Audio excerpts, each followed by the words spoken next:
Welcome everyone to another Conversations in the Void. I am Graveyard, joined as always by my co-host and off-screen producer, Salem. Make sure to say hi to Salem in the chat. He is our timekeeper. We love him here.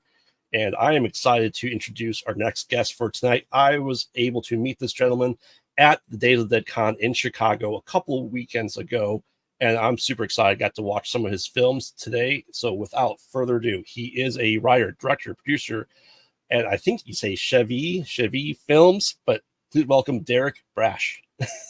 Hey, how you doing, Matt? Good. So how do you say, is it Chevy? Oh, it's Cheevies. Yeah, Cheevies Film Productions. Yeah. Cheevies. Yeah. Nice. Yeah. No, it's a weird word that made up in high school, but yeah, it stands out. That's why I love it. But people call it Cheevies. So yeah, no, it's Cheevies Film Productions.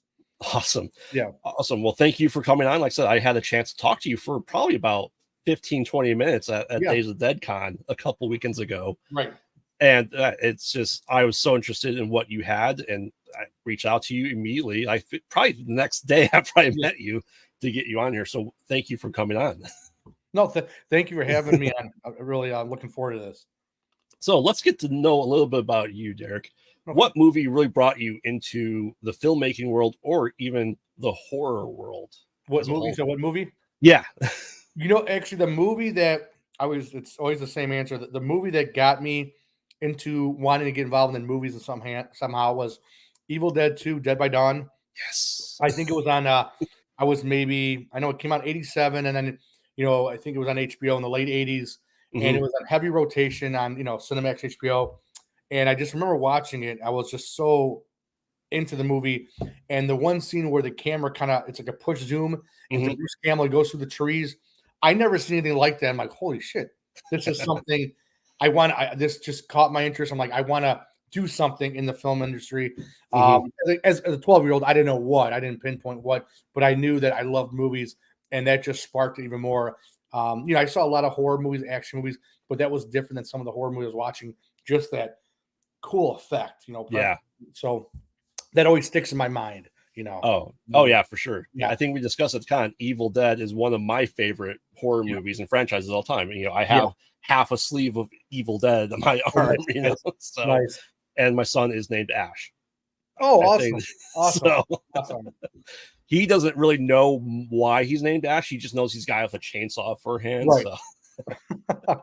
But yeah, that's a fantastic movie to really get into it. And you're right.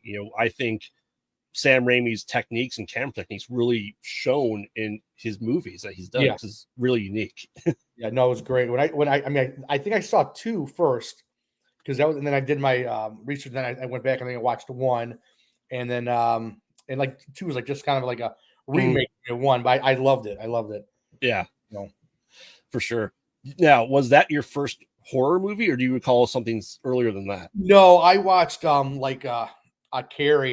when I was even younger. I remember that was like De Palma's probably one of my favorite directors, and I watched Carrie. I remember as a kid, my mom was sitting on the floor in our house in South Holland, and I was sitting in her lap. I remember the very end scene where Amy Irving goes to the cemetery, or the rocks from the house, and then Sissy Spacek's hand comes through. I remember my mom jumped, and I was sitting in her lap, and I kind of jumped up. I always remember that image as a kid. So Carrie, I saw that before Evil Dead. So Carrie was something I saw early on, and I really loved that movie. The score and everything about it, the way we got Piper Laurie was amazing as well. So yeah, I love Carrie a lot. Now, did you care for the remake they did in 2016? Was Chloe? Did I see You know what? I did not see the remake. I saw Carrie Part 2, which I didn't like, but I didn't. The Rage. The remake. Yeah. I didn't see the remake. Yeah, Carrie is a weird thing, because I don't think it needed to get remake. I don't think they could have done anything differently that wasn't the book. Right.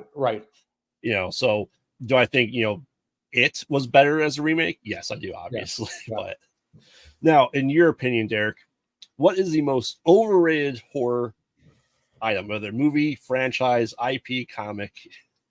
Wow. I might get blacklisted by the horror community. Wow, this is a tough one. Overrated. I like so many horrors. I love Texas Chainsaw. I love Nightmare. I love. You know what? Well, no, it's not overrated, but I I love the Hellraiser movies, but I feel like the second half, the rest of the movies, like 4 on or 5 and on, uh, Yeah. I felt like those as as a series. I think that one to me is a disappointing. Hmm. Of the first 3, 4 is okay, but moving on, I was very disappointed as a whole, as opposed to watching like Halloween Hmm.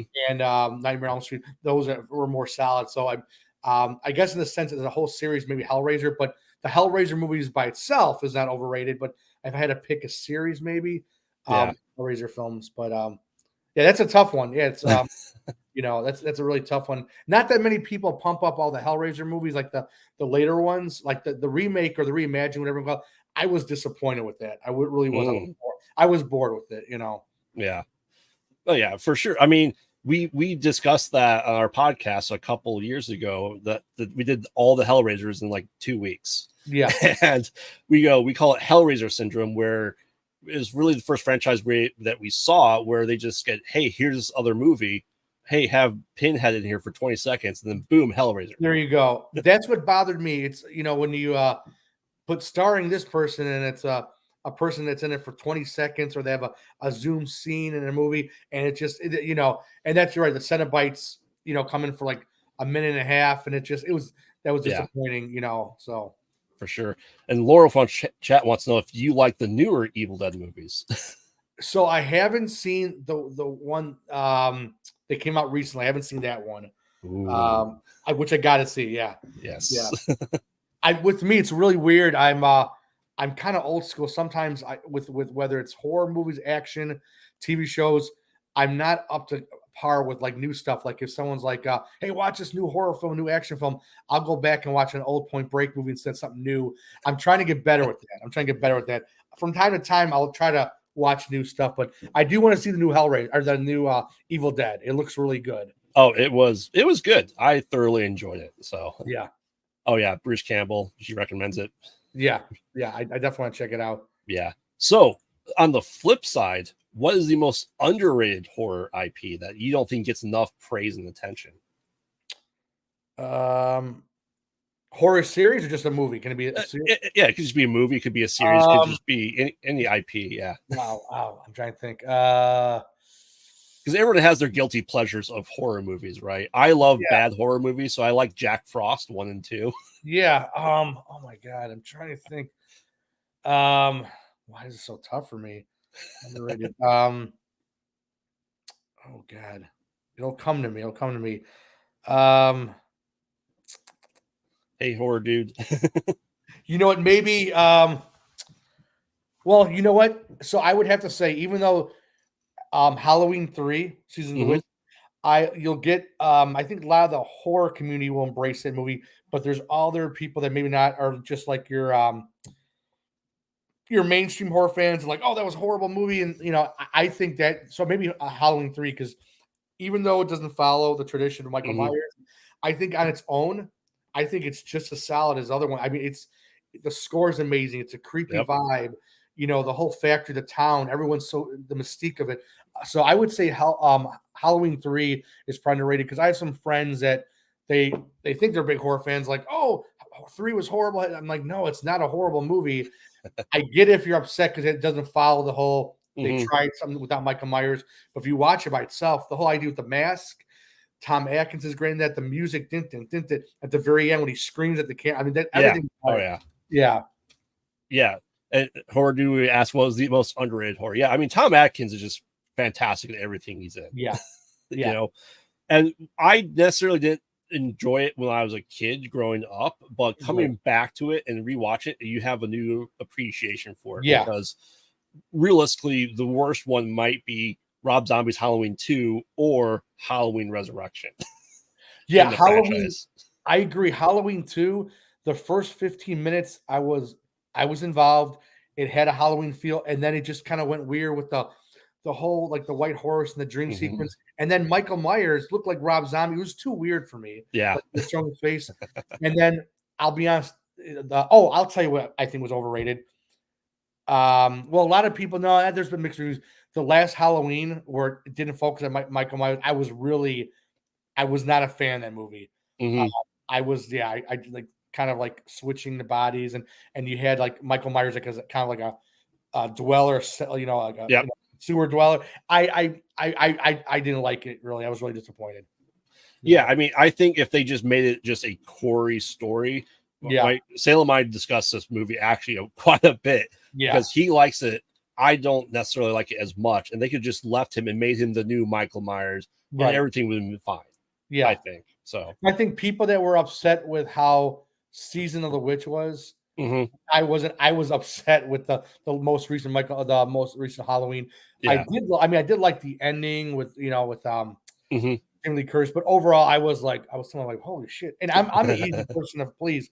I like all movies bad. I was like really want to like it, but I couldn't get into it. Yeah, fair enough.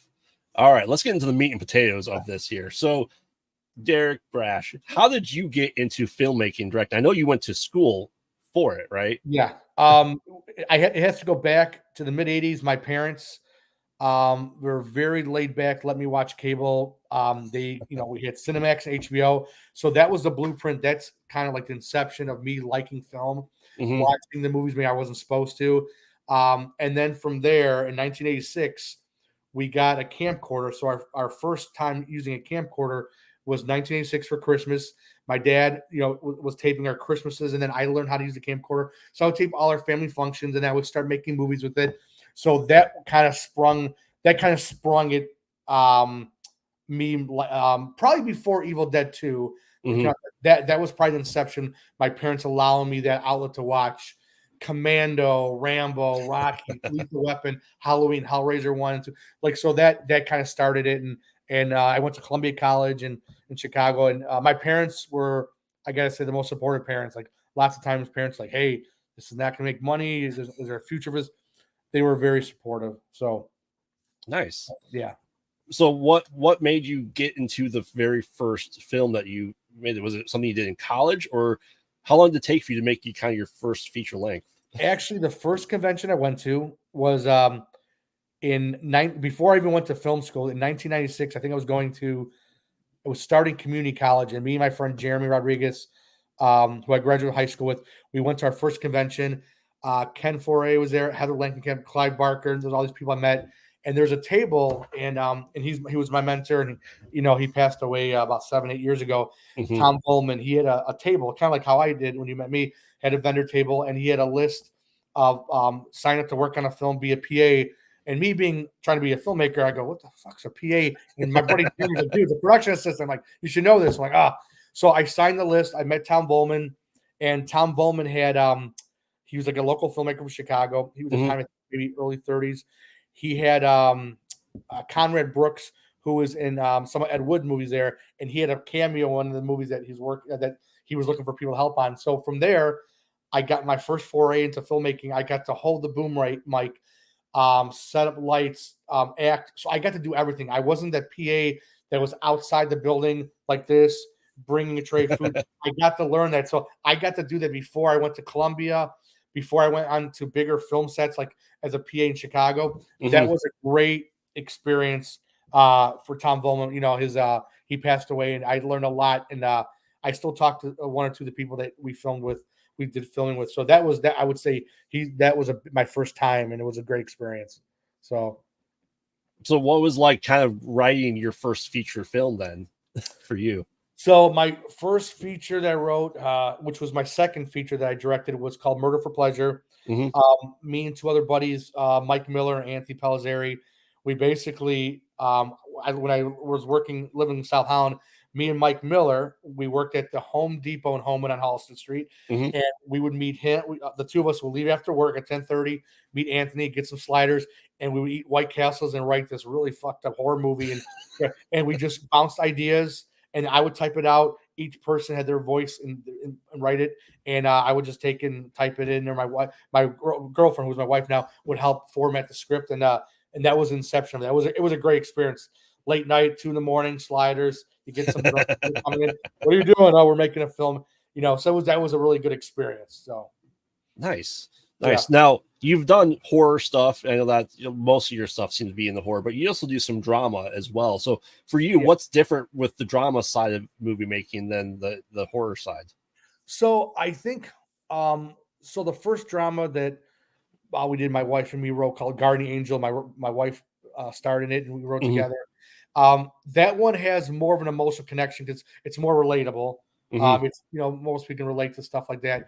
Um, the horror film, when I write stuff for horror, I think there's more of the, I would say, the energy, the excitement, even though maybe this is not really happening. I've something I've never dealt with, but it's like the excitement of it. So there's like drama. The drama stuff is more emotional, has a visceral impact, and then Mhm. the horror stuff, the stuff that's kind of graphic content, has a different feeling. Not saying one's a better film than another. It's just like it's more. I think I get more the excitement when you do horror because people want to see that stuff, but the drama has that also that emotional impact. Like, oh my god, I was blown away by the script and the. So it kind of two different Right. feelings. I love them. I would say equally. So. Yeah. Now you talked about like Commando and other action stuff. Have you done any action movies, or do you So want to? no, so I really haven't done. I did my first feature had action in it. It's Mhm. an erotic thriller with a splash of action, but actually, action is probably my favorite genre, action martial arts. But it's so hard to make that I'm working on something soon where I want to do like a short action like martial art film, but I want to do something on a small scale at a warehouse. But you need insurance, you need people that actually know how to fight. A lot of Right. people say, "Oh, I can fight in camera," and they might not look good. So I do want to plan that out eventually in the next couple of years, make an action film because as much as I love horror and comedy, I see myself gravitating definitely toward action martial art films a lot. Yeah. So horror dude says that him and Dre had a fight scene. Yes, yes. Oh, thank you. So Justin, that's on here. For a second when it was horror dude, like, oh, that's my buddy Justin. So Justin's one of our Cheevies Film Production family members. Okay. He's been working with us on all these films, and we did a film called A Broken Promise, which is a dramatic film that me and my wife wrote Mhm. for this anthology called Phil Herman's Doomsday Stories. Mhm. And Andre Boyd and Justin Bauer had a fight scene, and it looked pretty good. So we did have a little splash of fighting in there. Yeah, Nice. Nice. That's awesome. yeah. And Laurel, hey Laurel again. She wants to know, do you like horror video games as well? I'll be honest, I don't play You're video not a games. gamer? I don't. I played Atari 2600. I can talk Centipede and Dig Dug. But I'm old. Yeah, video games, comic books. I can't even talk on them. Mhm. I don't know nothing about them really. Yeah. Um, so not that I don't like. I just Yeah, for sure. We'll have to talk after this too, because I know a Sure. lot of indie comic book creators that want to do horror things. So Yeah, we'll have to talk about sure. maybe getting some comics if that's something you'd Yeah, be interested in. yeah, For sure. So you have some short films, right? I was able to watch, the Mutilation Massacre and Christmas Revenge. Do you have yeah. any plans of making those into feature length or like maybe uh anthology type? Mutilation Massacre. That's a short. I don't plan on making that a feature. Christmas Revenge is part of an anthology. It's Okay. part of Phil Herman's Iceland Christmas. I might not say in the description, but so that was part of an anthology, Okay. and that anthology it got many reviews. And nice thing about it, they reviewed like the anthology and talked about the films, and they kept bringing up how great our film was in the whole anthology. A lot of good. They talked about the acting, the effects. One thing that meant a lot to me, my wife, they loved the writing my wife had. It had a Tarantino feel from Reservoir Dogs, which Mhm. I'm not saying I'm Tarantino, but just hearing that, like, holy shit, that meant a lot because Tarantino's amazing. So I realized that hearing people talk about your writing, just bringing these characters to life, was a big thing. So um, but yeah, horror. Justin's right. Christmas Revenge. The whole movie's an anthology. It's a feature, but the Mhm. movie itself, by itself, is like 15 minutes, whatever it is. Right. I was thinking, like Art the Clown got his start, in Sure. an anthology. Yeah, and I So wouldn't mind making that into a feature. I know Justin talked about that because I'm very proud of that movie. That's something I do want to make into a feature. I would probably after I got I'm planning on making the Clowners of Midnight Part 2, which okay. is I want to make a sequel to one of my short films. But Christmas Revenge would be if I had to make something I'd done expanding it. That would definitely be one of them because that was a fun film and we got a lot of great responses to it. So Awesome. And Yeah. kind of going with that and the mutilation massacre. Yeah.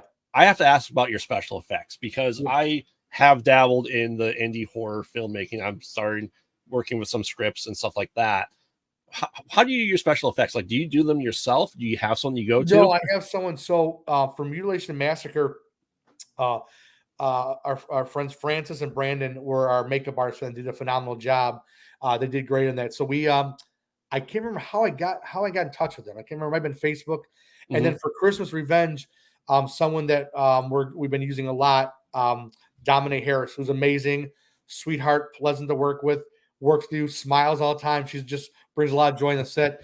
I'm going to bring her on. I haven't told her yet, but I'm doing something for Phil Herman called Jacker 3 Road to Hell, and I'm shooting the opening scene for that movie, and we need effects. So I'm going to be asking Dominique in the next month or two about working on that.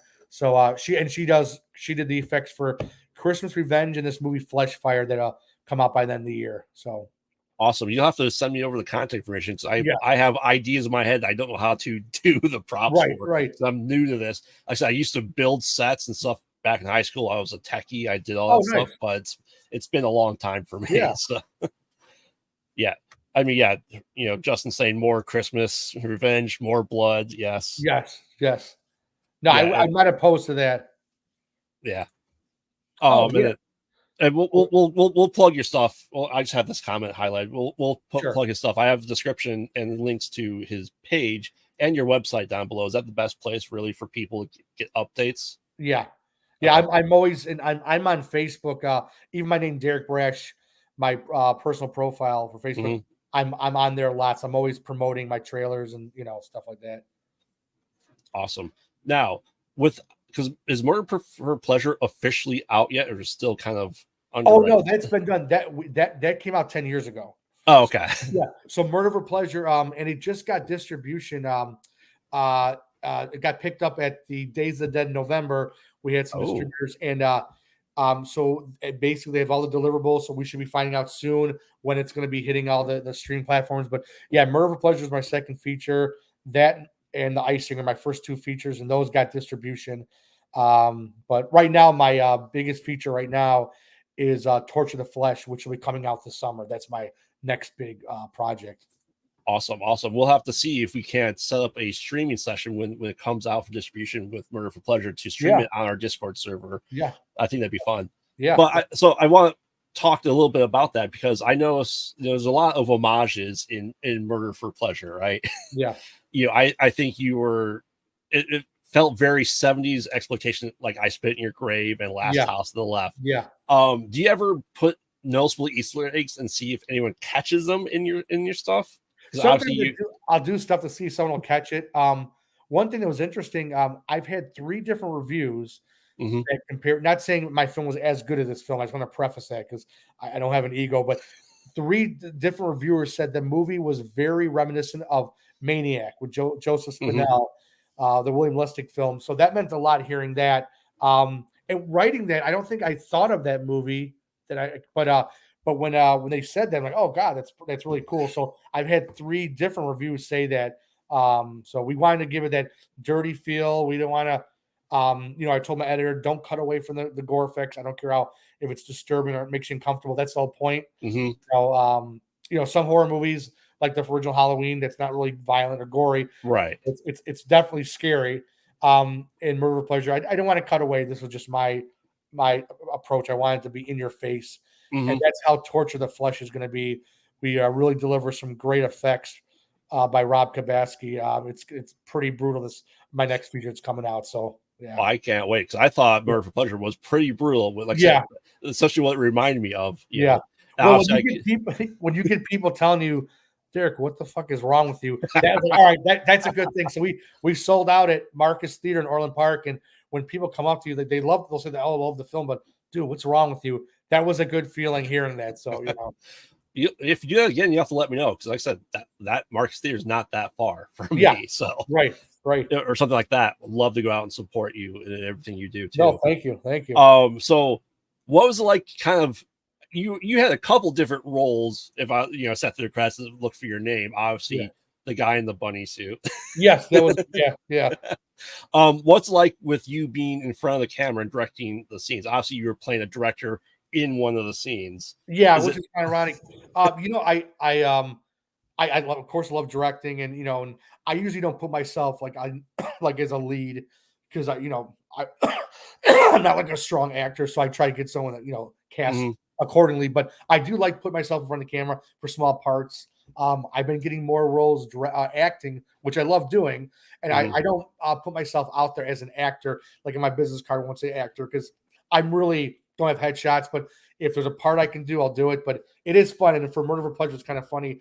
I was directing myself as a director, like a film within a film. So that was kind of a cool. I thought it was kind of a unique or kind of a brilliant, I guess, idea that we had for that. Mm-hmm. So, yeah, Yeah, because I like to set through the credits to see that because you wear many hats, and especially yeah, indie films. yeah, Regardless, everyone has to wear hats. Like yeah. And I love, I love doing. Sorry about the cough. I love oh, doing no that. worries. And that whole scene, that dream sequence of the bunny outfit, that's at the Pioneer Motel in Lansing, which is not too far away from where you're No, at. I know. I'm like, I Yeah, think that looks familiar. yeah, yeah. But no, like I said, it's great. So I have to ask you, what was it like filming some of the nudity in your movies? Like, was it awkward for you? No, the nudity wasn't for any of the movies we do. Mm-hmm. Um, we make sure everyone feels comfortable on the set. So like recently, now that I'm with my wife, if we have a scene and my wife will be on set with another girl and whatever crew members are supposed to be there, just so it's not just my wife there, it's an additional female, just to be. And you know what? It's actually it's not awkward. It just I want to make sure that I'm not wasting their time. So when I do nude scenes, I get the only time I get nervous is if I want more takes because I know they're doing a big service for me. But if I got them there and they're in the nude, I want to make sure I get the best take. So I make sure because I'm notorious for getting maybe a handful of takes, but I don't want to have to come back again. I'd rather have my editor look through a shitload of footage and then so overall I feel pretty comfortable doing the nude scenes or filming nude scenes and everything. Mm-hmm. So and we always tell people like, who do you want? Like for my first feature, we had sex scenes, and we asked the actor and actress, who do you want on set? And they told us which people they felt comfortable with. So if this person was not doing this, like say we needed a sound person, they said, well, can we have this person do sound? Just because they build a rapport with them. So we make sure everyone feels comfortable. So Yeah. So with everything you've done, what was the most difficult scene to do, whether because of practical effects or just lighting or anything like that? I know Murder for Pleasure was that was a tough shoot, but it was a fun shoot. Doing the effects for that was a tough shoot. That was um because you get your cameras rolling, you're doing a next slide, doesn't work out. Oh crap, can we do another one? So anything that's got gore practical effects, that's always even with torture flesh, that's kind of stressful. If you got two people talking at a bar, nothing against that. Okay, do it again. But you're not like, oh god, the whole shot's ruined. And we can't do. We already paid for the latex. We can't do another one. That's a little more stressful. So, Mm-hmm. and Torture Flesh was, that was probably my most expensive film because of the effects. So that's, but overall, we're I've got a supportive wife, and we come together and we get a great crew, and we make sure we map things out and prepare it, and I'm always big. My biggest thing is always updating people on the progress of the film, even if it's not happening. Some people don't, directors just don't say nothing. Even if the film's taking longer, I don't get worried about saying that. I open my mouth, hey guys, I thought it'd be out next month. It's another 4 months. So I'm always just got to be honest and just have that open communication with your cast and crew. So Yeah, yeah. I said the special effects have probably been some of the best I've seen in indie horror. Quite yeah. honestly. Oh, thank you. So Thank it looks great. Every part of it. Every stab you. you have blood splatter. You have blood flow. You have Yeah. everything going with it. No, thank you so much. Thank you. I love special effects. I really do. And Yeah. like I said, it's stuff I'm trying to learn and work on myself. So Yeah. Well, definitely come on set and yeah. our next project we got some gore, like I kind of be extra set of hands, observe, learn, and work, for sure. Oh, So that'd be great. well, yeah, that thing in October, like I said, the Jacker 3, Yeah. Road to Hell. I'm gonna ask this Dominic, who does our makeup effects. So kind of be on set, help out. Sweet. Yeah, it's like, so it's just fun. I last year I was able to participate in making and be a PA on Split Screen from Horror Dads Productions, and I just like fell hard into that world and just love it now. No, it's great. It's awesome. Yeah, it's a fun time. Yeah. So kind of the last meaty question here is, why do you think indie films in general have been making a huge resurgence in the past couple of years? Do you think it's because of all the streaming services like Tubi and Shudder and stuff like that? Definitely. I think that's what you just mentioned. Definitely. Because we're getting the stuff that I was talking about, some of the anthologies like that I've been working on with Phil Herman. Him and his team are getting that stuff on. Some of it's already on Amazon and Tubi. And I just see that now. It's like now everything, you can film something with your phone and the next day have it online. It's just crazy. And I'll go to Tubi and I'll watch, films that other independent filmmakers like me made. So it's like, it's at the tip, at your fingertips, which is great. I was mentioning someone though, I do miss this, where you would go to the movie. So say you go see Lethal Weapon back in 1987. Yeah. You have to wait like 10 months to a year for it to come on HBO and Cinemas. Now, what's so crazy, there's not that the build up. Now it's like, watch The Beekeeper at home or at the show. It's like everything's so fast, and being old school, I miss that. It's kind of like I went to see a concert, and the lead singer for White Lion, Mike Tramp, I'm a big fan of that music. He said that he misses the days where you put the record on and it takes a second for the song to start. Now everything just is out there right away. I kind of miss the build up, kind of like the foreplay, I guess you can say. Right. So I miss all that.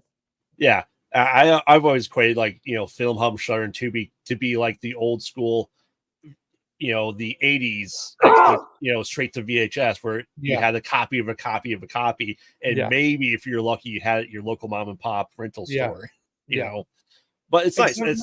What were you going to say? I said, it's nice just be able to see all the stuff that if you were not in that area, you were probably never going to see it. Sure. No, that's true. That's true. Yeah. Awesome.